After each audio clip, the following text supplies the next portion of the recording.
किस्से गिलियारों के पेश करते हैं सादत हसन मंटो की लिखी कहानी अंजाम ए नजीर। बंटवारे के बाद जब फिरकावारान फसादात शिद्दत इख्तियार कर गए और जगह जगह हिंदुओं और मुसलमानों के खून से ज़मीन रंगी जाने लगी, तो नसीम अख्तर, जो दिल्ली की नौखेज तवाइफ थी, अपनी बूढ़ी माँ से कहा, चलो माँ, यहाँ से चलें। बूढ़ी बाइका ने अपने पोपले मुंह में पानदान से छालिया के बारीक बारीक टुकड़े डालते हुए उससे पूछा, कहाँ जाएंगे बेटा? पाकिस्तान। ये कहकर वो अपने उस्ताद खान साहब अच्छन खां से मुखातिब हुई। खान साहब, आपका क्या ख्याल है? यहाँ रहना अब खतरे से खाली नहीं। खान साहब ने नसीम अख्तर की हाँ में हाँ मिलाई। तुम कहती हो, मगर बाई जी को मना लो तो सब चलेंगे। नसीम अख्तर ने अपनी माँ से बहुतर कहा कि चलो, अब यहाँ हिंदुओं का राज होगा, कोई मुसलमान बाकी नहीं छोड़ेंगे। बुढ़िया ने कहा, तो क्या हुआ? हमारा धंधा तो हिंदुओं की बदौलत ही चलता है, और तुम्हारे चाहने वाले भी तो सबके सब हिंदू ही हैं। मुसलमानों में रखा ही क्या है? ऐसा ना कहो, उनका मजहब और हमारा मजहब एक है। कायदे आज़म ने इतनी मेहनत से मुसलमानों के लिए पाकिस्तान बनाया है, हमें अब वहीं रहना चाहिए। मांडू मिरासी ने अफीम के नशे में अपना सर हिलाया और गनूदगी भरी आवाज में कहा, छोटी भाई, अल्लाह सलामत रखे तुम्हें। क्या बात कही है। मैं तो अभी चलने के लिए तैयार हूं। मेरी कब्र भी बनाओ तो रूह खुश रहेगी। दूसरे मीरासी थे, वो भी तैयार हो गए, लेकिन बड़ी बाई दिल्ली छोड़ना नहीं चाहती थी। बाला खाने पर उसी का हुक्म चलता था, इसलिए सब खामोश हो गए। बड़ी बाई ने सेठ गोविंद प्रकाश की कोठी पर आदमी भेजा और उसको बुलाकर कहा, मेरी बच्ची आजकल बहुत डरी हुई है। पाकिस्तान जाना चाहती थी, मगर मैंने समझाया वहाँ क्या धरा है। यहाँ आप जैसे मेहरबान सेठ लोग मौजूद हैं, वहाँ जाकर हम उपले थापेंगे। आप एक कर्म कीजिए। सेठ बड़ी बाई की बातें सुन रहा था, मगर उसका दिमाग कुछ और ही सोच रहा था। एकदम चौंक कर उसने बड़ी बाई से पूछा, तू चाहती क्या है? हमारे कोठे के नीचे 2-3 हिंदुओं वाले सिपाहियों का पहरा खड़ा कर दीजिए, ताकि बच्ची का सहम दूर हो। सेठ गोविंद प्रकाश ने कहा, यह कोई मुश्किल नहीं। मैं अभी जाकर सुप्रिटेंडेंट पुलिस से मिलता हूँ। शाम से पहले सिपाही मौजूद होंगे। नसीम अख्तर की माँ ने सेठ को बहुत दुआएं दी। जब वो जाने लगी तो उसने कहा, हम आज अपनी बाई का मुजरा सुनने आएंगे। बुढ़िया ने उठकर ताजीमन कहा, हाय जमजम, आइए, आपका अपना घर है। बच्ची को आप अपनी कनीज समझिए, खाना यहीं खाइएगा। नहीं, मैं आजकल परहेजी खाना खा रहा हूं। यह कहकर वो अपनी तोंद पर हाथ फेरता चला गया। शाम को नसीम की माँ ने चांदनियां बदलवाईं, गाँव तकियों पर नए गिलाफ चढ़ाए, ज़्यादा रोशनी के बल्ब लगवाए, आला किस्म के सिगरेटों का डिब्बा मंगवाने भेजा। थोड़े ही देर में नौकर हवास भागता हाँफता कांपता वापस आ गया। उसके मुंह से एक बात ना निकलती थी। आखिर जब वो कुछ देर के बाद संभला तो उसने बताया कि चौक में 5-6 सिखों ने एक मुसलमान ख्वाजा फरोश को किरपाणों से उसकी आंखों के सामने टुकड़े टुकड़े कर डाला है। जब उसने ये देखा तो सर पर पांव रखकर भागा और यहाँ आके दम लिया। नसीम अख्तर ये खबर सुनकर बेहोश हो गई। बड़ी मुश्किलों से खान साहब अच्छन खां उसे होश में लाए, मगर वो बहुत देर तक निढाल रही और खामोश खला में देखती रही। आखिर उसकी माँ ने कहा, खून खराबे होते ही रहते हैं, क्या इससे पहले कत्ल नहीं होते थे? दम दिलासा देने के बाद नसीम अख्तर संभल गई तो उसकी माँ ने इससे बड़े दुलारवा प्यार से कहा, उठो मेरी प्यारी बच्ची, जाओ पिसवास पहनो, सेठ आते ही होंगे। नसीम ने बादले नख्वास्ता पिशवाज पहनी, 16 सिंगार किए और मसनद पर बैठ गई। उसका जी भारी भारी था। उसको ऐसा महसूस होता था कि उस मकतूल ख्वाजा फरोश का सारा खून उसके दिलो दिमाग में जम गया है। उसका दिल अभी तक धड़क रहा था। वो चाहती थी कि जर्क बर्क पिशवास की बजाय सादा सलवार कमीज पहन ले और अपनी माँ के हाथ जोड़कर इसके पैर पकड़कर कहे कि खुदा के लिए मेरी बात सुनो और भाग चलो। यहाँ से मेरा दिल गवाही देता है कि हम पर कोई ना कोई आफत आने वाली है। बुढ़िया ने झुंझला कर कहा, हम पर क्यों आफत आने लगी? हमने किसी का क्या बिगाड़ा है? नसीम ने बड़ी संजीदगी से जवाब दिया, उस गरीब ख्वाजा फरोश ने किसी का क्या बिगाड़ा था जो जालिमों ने उसके टुकड़े टुकड़े कर डाले? बिगाड़ने वाले बच जाते हैं, मारे जाते हैं जिन्होंने किसी का कुछ नहीं बिगाड़ा होता। तुम्हारा दिमाग खराब हो गया है। ऐसे हालात में किसी का दिमाग दुरुस्त रह सकता है? चारों तरफ खून की नदियां बह रही हैं। यह कहकर वो उठी, बालकनी में खड़ी हो गई और नीचे बाजार में देखने लगी। उसे बिजली के खंभे के पास 4 आदमी दिखाई दिए जिनके पास बंदूकें थीं। उसने खान अच्छन को बताया और वो आदमी दिखाए ऐसे लगता था कि वही सिपाही हैं जिनको सेठ ने भेजा होगा। खान साहब ने गौर से देखा, नहीं, ये सिपाही नहीं, सिपाहियों की तो वर्दी होती है, मुझे तो ये गुंडे मालूम होते हैं। नसीम अख्तर का कलेजा धक से रह गया। गुंडे? अल्लाह बेहतर जानता है, कुछ कहा नहीं जा सकता। लो, ये तुम्हारे कोठे की तरफ आ रहे हैं। देख नसीम, किसी बहाने से ऊपर कोठी पर चली जाओ, मैं तुम्हारे पीछे आता हूँ। मुझे दाल में काला नजर आता है। नसीम अख्तर चुपके से बाहर निकली और अपनी माँ से नज़र बचाकर ऊपर की मंजिल पर चली गई। थोड़ी देर के बाद खान साहब अच्छन खान अपनी चिंधी आंखें झपकाता ऊपर आया और जल्दी से दरवाज़ा बंद करके कुंदी चढ़ा दी।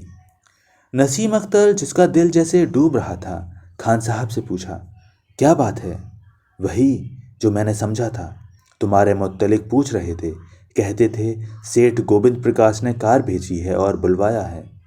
तुम्हारी माँ बड़ी खुश हुई, बड़ी मेहरबानी है उनकी। मैं देखती हूँ कहाँ है, शायद गुसलखाने में हो। इतनी देर में मैं तैयार हो जाऊँ। उन गुंडों में से एक ने कहा, तुम्हें क्या शहद लगाकर चाटेंगे? बैठी रहो जहाँ बैठी हो। खबरदार जो तुम वहाँ से हिली, हम खुद तुम्हारी बेटियों को ढूंढ निकालेंगे। मैंने जब ये बातें सुनी और उन गुंडों के बिगड़े हुए तेवर देखे तो खिसकता खिसकता यहाँ पहुँच गया हूँ। नसीम अख्तर हवास बाख्ता थी। अब क्या किया जाए? खान ने अपना सर खुजाया और जवाब दिया, देखो, मैं कोई तरकीब सोचता हूँ, बस यहाँ से निकल भागना चाहिए। और माँ? इसके मुत्तलिक मैं कुछ नहीं कह सकता। उसको अल्लाह के हवाले करके खुद बाहर निकलना चाहिए। ऊपर चारपाई पर 2 चादरें पड़ी हुई थीं। खान साहब ने उनको गांठ देकर एक रस्सा सा बनाया और मजबूती से एक कुंडे के साथ बांधकर दूसरी तरफ लटकाया। नीचे लॉन्ड्री की छत थी, वहां अगर वो पहुंच जाए तो रास्ता आगे साफ है। लॉन्ड्री की छत की सीढ़ियां दूसरी तरफ थीं, उसके जरिए से वो तवीले में पहुंच जाते और वहां साईं से, जो मुसलमान था, तांगा लेते और स्टेशन का रुख करते। नसीम अख्तर ने बड़ी बहादुरी दिखाई, आराम आराम से नीचे उतरकर लॉन्ड्री की छत तक पहुंच गई। खान साहब अच्छन खां भी बहिफाजत तमाम उतर गए। अब वो तबीले में थे। साईं इत्तिफाक से तांगे में घोड़ा जोत रहा था। दोनों इसमें बैठे और स्टेशन का रुख किया, मगर रास्ते में उनको मिलिट्री का ट्रक मिल गया। उसमें मुसल्लह फौजी मुसलमान थे जो हिंदुओं के खतरनाक महलों से मुसलमानों को निकाल निकाल कर महफूज मुकामात पर पहुंचा रहे थे। जो पाकिस्तान जाना चाहते उनको स्पेशल ट्रेनों में जगह दिलवा देते। तांगे से उतर कर नसीम अख्तर और इसका उस्ताद ट्रक में बैठे और चंद ही मिनटों में स्टेशन पहुंच गए। स्पेशल ट्रेन इख्तियार से तैयार थी। इसमें उनको अच्छी जगह मिल गई और वो बखैरियत लाहौर पहुंच गए। यहाँ वो करीब करीब 1 महीने तक वाल्टन कैंप में रहे, निहायत कसम पुरसी की हालत में। इसके बाद वो शहर चले आए। नसीम अख्तर के पास काफ़ी जेवर था जो उसने उस रात पहना हुआ था जब सेठ गोविंद प्रकाश इसका मजरा सुनने आ रहा था। ये उसने उतार कर खान साहब अच्छन खां के हवाले कर दिया था। इन जेवरों में से कुछ बेचकर उन्होंने हॉस्टल में रहना शुरू कर दिया, लेकिन मकान की तलाश जारी रही। आखिर बद्दिक्कत ए तमाम हीरा मंडी में एक मकान मिल गया जो अच्छा खासा था। अब खान साहब अच्छन खां ने नसीम अख्तर से कहा, गद्दे और चांदनियाँ वगैरह खरीद लें तो तुम बिस्मिल्लाह करके मुजरा शुरू कर दो। नसीम ने कहा, नहीं खान साहब, मेरा जी उकता गया है। मैं तो उस मकान में भी रहना पसंद नहीं करती। किसी शरीफ मोहल्ले में कोई छोटा सा मकान तलाश कीजिए कि मैं वहाँ उठ जाऊँ। मैं अब खामोश जिंदगी बसर करना चाहती हूँ। खान साहब को ये सुनकर बड़ी हैरत हुई। क्या हो गया है तुम्हें? बस जी उचट गया है। मैं इस जिंदगी से किनारा कशी इख्तियार करना चाहती हूँ। दुआ कीजिए खुदा मुझे साबित कदम रखे। ये कहते हुए नसीम की आंखों में आंसू आ गए। खान साहब ने उसको बहुत तरगीब दी, पर वो टस से मस न हुई। एक दिन उसने अपने उस्ताद से साफ कह दिया कि वो शादी कर लेना चाहती है। अगर किसी ने उसे कबूल न किया तो वो कुंवारी रहेगी। खान साहब बहुत हैरान था कि नसीब में ये तब्दीली कैसे आई। फसादात तो इसका बायस नहीं हो सकते। फिर क्या वजह थी कि वो पेशा तर्क करने पर तुली हुई है? जब वो उसे समझा समझा कर थक गया तो उसे एक मोहल्ले में, जहाँ सुरफा रहते थे, एक छोटा सा मकान ले लिया और खुद हीरा मंडी की एक मालदार तवाइफ को तालीम देने लगा। नसीब ने थोड़े से बर्तन खरीदे, एक चारपाई और बिस्तर वगैरह भी। एक छोटा लड़का नौकर रख लिया और सुकून की जिंदगी बसर करने लगी। पांचों नमाजें पढ़ती, रोजे आए तो उसने सारे के सारे रखे। एक दिन वो गुसल खाने में नहा रही थी कि सब कुछ भूलकर अपनी सुरीली आवाज में गाने लगी। उसके यहाँ एक और औरत का आना जाना था। नसीम अख्तर को मालूम नहीं था कि ये औरत शरीफों के मोहल्ले की बहुत बड़ी फफा कटनी है। शरीफों के मोहल्ले में कई घर तबाह और बर्बाद कर चुकी है। कई लड़कियों की इस्मत औने पौने दामों बिकवा चुकी है। कई नौजवानों को गलत रास्ते पर लगाकर अपना उल्लू सीधा करती रहती है। जब उस औरत ने, जिसका नाम जन्नते है, नसीम की सुरीली और मंझी हुई आवाज़ सुनी तो उसको फौरन ख्याल आया कि उस लड़की का आगा है न पीछा, बड़ी मार्के की तवाइफ बन सकती है। चुनाचे उसने उस पर डोरे डालने शुरू कर दिए। उसको उसने कई सबज बाग दिखाए, मगर वो उसके काबू में ना आई। आखिर उसने एक रोज उसको गले लगाया और चट चट उसकी बलाएं लेना शुरू की। जीती रहो बेटा, मैं तुम्हारा इम्तिहान ले रही थी। तुम इसमें 16 आने पूरी उतरी हो। नसीम अख्तर उसके फरेब में आ गई। एक दिन उसको यहाँ तक बता दिया कि वो शादी करना चाहती है, क्योंकि एक यतीम कुंवारी लड़की का अकेले रहना खतरे से खाली नहीं होता। जन्नते को मौका हाथ आया। उसने नसीम से कहा, बेटा, ये क्या मुश्किल है? मैंने यहाँ शादियाँ कराई हैं, सबकी सब कामयाब रही हैं।